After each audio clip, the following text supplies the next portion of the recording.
Investigating Early Childhood Education Library.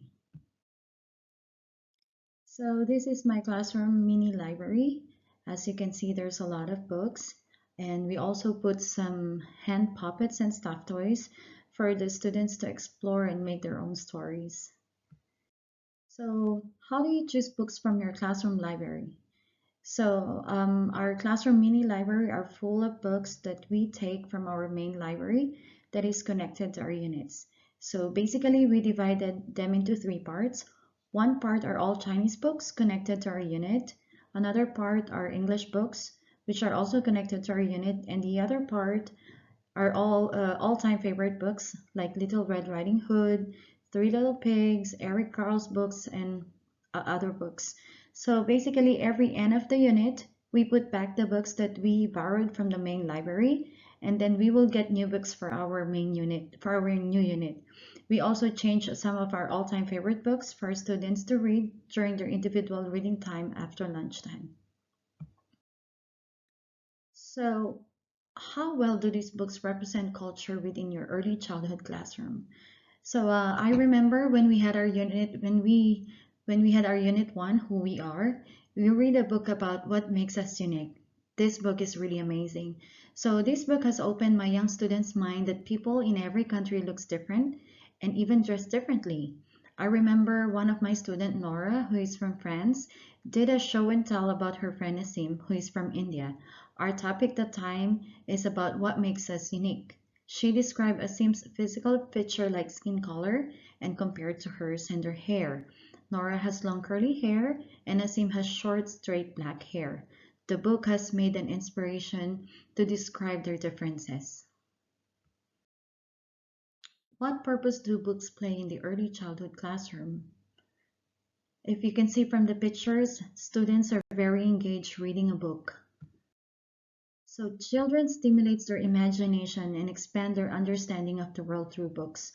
I remember when I made an activity, I printed some pictures and I asked my students to choose one picture and make a story out of it.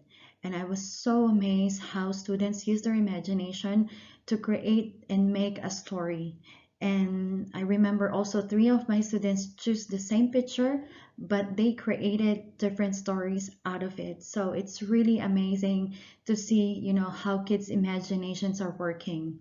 Reading and sharing stories can help every child to know sounds, words, language, and develop early literacy skills. They will also help learn to value books and stories, which help them develop their ability to focus, concentrate, enhance their social skills and communication. How can you ensure that students have access to books while learning online? So our school have Raskid's account where students have their own account to access for reading.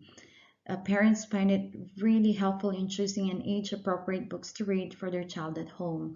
So we in our school we also once or twice a month we teachers we record something that we're reading. So we shared some read aloud stories that we teachers recorded from our level group and uploaded in our school portal, which is Toddle. So during holidays or when we have long vacations, students can access that anytime if they want to hear stories from their classroom teachers, which is also a big help for my students, for all our students. So the Rainbow Fish. The Rainbow Fish has always been my class all-time favorite book. This book talks about how to be a good friend and how to have one.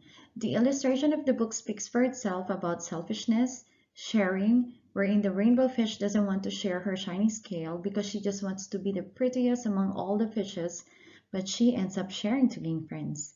This is very appropriate for kindergarten students to teach them how to be nice in order to make friends. I like how the way they use the shiny, colorful scales to talk about sharing.